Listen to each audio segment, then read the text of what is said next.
Hey guys, welcome to book review number 58, I believe. Shiny, glaring morning. Today I'm going to be reviewing In the Empire of Genghis Khan, an amazing odyssey through the lands of the most feared conquerors in history, by Stanley. Okay, so what Stanley wanted to do was, as the title suggests, visit some of the Empire of Genghis Khan now. His greatest amount was dedicated to Mongolia, but he sort of starts the book in some of the conquered lands of Genghis Khan. Specifically, well, I guess Istanbul was never captured, but he starts in Istanbul. Talks about, he goes to church at the Hagia Sophia, goes across the Black Sea, sees Russia, has an incident with like a 15-year-old boy actually that is in the new Russia, that everything is commerce but it's also very violent. Gets a gun pulled on him, and then he heads on to Kazakhstan and Kyrgyzstan, where he sees some of the old Central Asian republics. Visits, I specifically remember when he visits some monasteries up in the mountains in Kyrgyzstan, and then he also visits some ruins of, I want to say it's Tamerlan, like his capital, which was sort of a long offshoot of Mongolia and the Mongol Empire. So to get to the bulk of the story, he takes a plane over to Mongolia from Almaty in Kazakhstan to far western Mongolia, specifically Bulgi. And the majority of the book takes place in western Mongolia, I would say. Him specifically riding through the mountains. He sees a lot of yurts, traditional lifestyle. He talks about how yurts, or gurs as they're known in Mongolia, are kind of like tent-like structures, sort of like teepees in the West, or of Native American heritage, but more kind of boxy and not rounded at the top. But he talks how in migratory, nomadic society that very little changes, and that was something that was mentioned numerous times in the book, that people, except for a few innovations like wooden doors and the luxurious, have like satellite televisions, primitive satellite televisions, and satellite dishes. Really very little has changed. They raise their sheep, raise the yaks, raise the horses, cattle, whatever they're raising, migrate from the summer pastures to the winter pastures. Towns, while being the primary center of human life, economic life in almost every other country on earth, are almost secondary thoughts in these towns. Like, I think he specifically mentioned Havad, H-O-V-D, Havad, was basically a ghost town, and the only person in the town during the summertime, when everyone else was out in the pastures feeding their various livestock, was the mayor, who was eccentrically running around the town trying to keep some sort of facade of a non-ghost town, actually functioning town, even though there was only one person in the town, which is kind of strange. He goes on kind of extensively about the scenery, talking about the Adelaide Mountains, the Gobi Desert, which he goes through, specifically the Shrong Gobi, which is like a northern extension of the vast plains, and then later on in the book he goes on to like Ulaanbaatar, the one actual big city, which I'll get to in a little bit, but also the birthplace of Genghis Khan, which is, I want to say, Daedal, and that's actually how he ends the book, in Daedal, at the confluence of these two rivers. But also he goes to the mountain Burkan Khaldun. Now I know this doesn't mean a whole lot to you, but if you know the legend of Genghis Khan, you know that as a small child his father was killed by a rival clan. This is when Mongolia was not unified. Mongolia was just a series of clans that existed. And to hide so he wouldn't be killed, he ran up into the Burkan Khaldun with mountains, specifically. I think it's a mountain range, but he went to that mountain. One of the few places in Mongolia that's heavily forested where a young child could hide from, heavily forested and also heavily heavy mountains, where a young child could hide from rival clans. And so he eventually gains power and kind of through guile and ruthlessness is able to kill the other clans. And then actually the Mongol Empire wasn't at its greatest extent under Genghis Khan, but I believe actually under Kublai Khan and Volgi Khan, who were the third and fourth heirs of Genghis Khan. Genghis Khan actually only conquered some small parts of Central Asia, as well as the northern Song dynasty, or the northern Chinese dynasty in the 1200s. Other thoughts about the book? I guess one thing I forgot to mention is that he wanted to do this very traditionally. So he took horses from one end of the country to the other. Now, not one horse, because I would wear out the horses, but it was almost like my previous video, little plug here, the kind of highway blues, where a guy hitchhikes across Japan. He is actually hitchhiking across Mongolia, but not with cars, but with horses. He doesn't work out any of the horses ahead of time. He just goes into a town and kind of, through the generosity of the Mongol people, asks for them to help him out. Let's see. I guess I found Ulaanbaatar kind of fascinating. The second biggest town or city in Mongolia, I believe, is like 30,000 people or 20,000 people, and quickly drops off from there.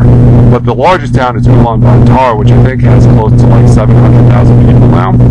And he just said it was very strange because although Ulaanbaatar was the capital, was the administrative center, it was almost like, at least in terms of the visceral feel, an alien country within a country that is alien to most Westerners. Ulaanbaatar being a city that has, not always functioning, but basic amenities, a wide variety of shops, all of the trappings of city life. But what he said was interesting is that about a third of the residents, or about 250,000 people, still live in these gurs, in these tents, on the outskirts of the city. So rather than have suburbia, tract housing, big McMansions, blase suburbia is actually a bunch of these tents where people can have crafted their nomadic lifestyle onto the edges of the city. And I think they also said that sometimes as people move out of Ulaanbaatar, specifically during the summertime or during grazing periods, then move back into Ulaanbaatar during the winter months or when seasonally. What are some of the other thoughts? I really thought what was good is he covered a lot of the eccentricities of the Mongol people. Now you would think that a society that doesn't change over 30,000 years, 30,000 years? Let's say, maybe 4,000 years or so, very nomadic people, that they would be eccentric. I can't even get the word out. They would have eccentricities about them. He talked about a marriage ceremony that hospitality is very big in Mongol society, meaning that you are so remote that when you have neighbors or when you come across visitors or people that you don't see, you're very kindly towards them. But he said that he went to a marriage ceremony in one of the more funny moments in the book where one of the things of the marriage ceremony is each family would give alcohol. Alcoholism is very, very prevalent in Mongolia. It's kind of sad. Specifically, a lot of vodka drinking, but also a lot of I think it's ARGII.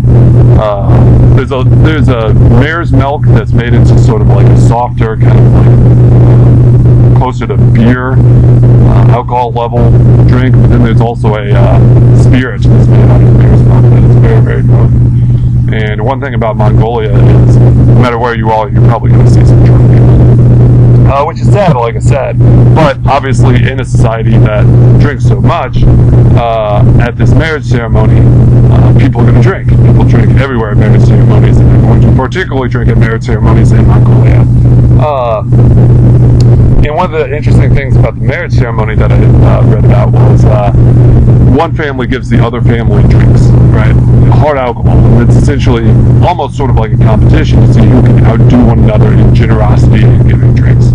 And eventually what happens is one family gives up, they go out to their car, and then they head on. Or, exchange pleasantries, however many pleasantries you can have in Mongolian society, and then head on as the party winds down. But what he observed in this marriage ceremony was because one family wanted to keep giving drinks to the other family, where the other family had kind of given up and were about to leave, the family that was like the family at the house that they were staying at, not the hosts, not the guests, the hosts wanted the guests to stay, the bride's family to stay. And so as the bride's family tried to leave, they would actually grab the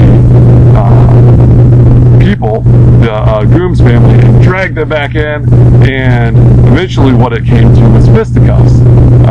And I believe it was the groom's family, eventually had to stay and not leave because they were essentially forced by hospitality to stay in the place. So that was I thought that was kind of funny, interesting. Essentially, coming to blows in the name of hospitality. Let's see, what else is there? In general, I guess I can just talk about the kind of feel of the book. He is a little bit wordy and a little bit overly sentimental, I'd say, but it really fits well with such a vast, broad landscape. He often talks about the wildflowers. He uses a lot of very obscure flowering, if you will, language. So he's very energetic about the place, but sometimes it feels like a little too scenic or literary and not bare bones enough. But I'd say that those moments are relatively tamed throughout the book. I mean, there are moments of them, but it's not the entire book. It's only a small section of it. But really, most of the book is actually very humorous, insightful, and just kind of very visual in getting a portrait of what Mongol life looks like, at least what Mongol life looks like, kind of in these snapshots as he travels through the country. There are more stories. I guess one thing I should mention, I'll make this hopefully the last story, is the importance of Buddhism, specifically Tibetan Buddhism. Well, I'll tell two things. The importance of Tibetan Buddhism within the country, and also the effect that the communists had within the country now. Mongolia borders Russia and China, and both countries are much larger than what Mongolia is. So, as you can see, one of those two countries is going to greatly influence Mongolia. Now, at the end of the 1910s, like around 1910 or so, China's empire was falling apart, the Qing, and actually the Mongols were a very loosely associated satellite state of the Qing, not being an independent country at this point. But at that point, Mongolia declared its independence, and China didn't recognize this until I think the mid-1950s. So obviously, after Mongolia declared independence, they're not going to look to China, who still thinks that they're a vassal. They're going to look to the country of the north, which is Russia.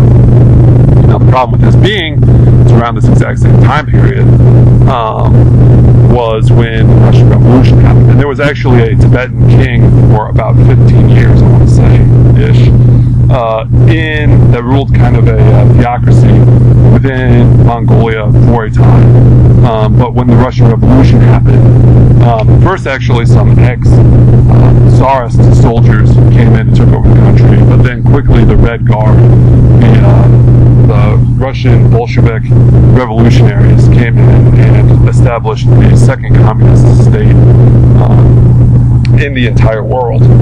And in doing so, they really tried their best to wreak the influence that Tibet had within, or Tibetan Buddhism had within Mongolia. And it actually very much mirrors what happened with Tibet some 30 years later. I think the Russian Revolution, or the Communist Revolution, happened in like 1920 or so, but really the worst of the purges happened in, I want to say, the mid-1930s. So yeah, maybe like 20 years later, it mirrored what happened in Tibet under the Chinese, where very, very leftist, I want to say, communist, like in the very communist sense, not in the Democratic Party of America sense, or the Labor Party, came in and completely wrecked the place. Much like in Tibet, most of the monasteries were destroyed. I think there was a total of maybe 10 monasteries that did not get destroyed in Mongolia. Now, many have since been rebuilt. But yeah, I think there were like thousands before them completely wrecked. All of the Tibetan monks were sent to gulag-like camps, re-education camps. But what's interesting is that all happened in the 30s and 40s. And then, much like under the Soviets, post-Stalin, I forget who the leader of Mongolia was at this time, but I think he died about the same time Stalin did. Post those sort of very leftist people, there was kind of a stagnant period where religion wasn't acknowledged, society became very bureaucratic, but it was still a communist state, and still a lot of oppression going on. One interesting story I'll say on the side. About the communist state, they said that they had to write reports, planning reports, which is kind of common in planned societies, specifically like the Soviet Union and Mongolia. But one of the hilarious things that Stanley pointed out was that initially these reports would be once a year, and then they would be once quarterly, so once every, 3 months, and then once a month, and then once a week, and then once every single day for up to 2 to 3 hours a day. People would write reports. This is each individual employee within the company, not like some planning department. Each individual employee for 2 to 3 hours a day would write what they were planning to do for that day in a journal. And the hilarious thing that he pointed out was, you can never be wrong if you're always planning. If you never actually have to accomplish anything and just are always saying what's going to happen in the future, it really sort of shirks responsibility and kind of becomes this vortex where everything falls apart because nobody's actually doing anything, which I thought was pretty funny. 18 minutes. Okay, well, yeah, and so when the Soviet Union fell, so did communism within Mongolia, and religion has since really come around strongly. There's rebuilding of numerous monasteries. There's a lot of the monks that kind of went into hiding, or not hiding, but kind of hid their past, are now back at it. He said that monks at the current monasteries to be 80 years old, 12 years old, and also got this big gap. Which I thought was pretty funny. But yeah, overall I'd say this is a pretty good book. I wish I'd said a little bit more about Genghis Khan. You know, his empire really stretched the full length of the world. And actually the only reason that the Mongols didn't control the entire never actually took Japan either, but Europe to from the Atlantic to the Pacific, Pacific to the Atlantic, was because Kublai Khan, or maybe it was Kublai Khan, actually died, and all of the soldiers kind of collapsed in to have this massive funeral for him. Otherwise, we might all be speaking Mongolian. I doubt it, but certainly history would have been different if the Mongols had overrun Europe. Anyway, yeah. So it talks, I mean, very, very in-depth, very visual, a lot of history, a lot of very more immediate stuff, like I said, about the mayor and the drinking. Yeah, this is a really good book. I would recommend it. It's very similar to Writing with Genghis Khan, which I did earlier. I would say very comparable, similar level. If you like that book, you like this book. But this book stands alone in Stanley Stewart in the Empire of Genghis Khan, an amazing odyssey through the lands of the most feared conquerors in history. Alright, you guys, keep watching.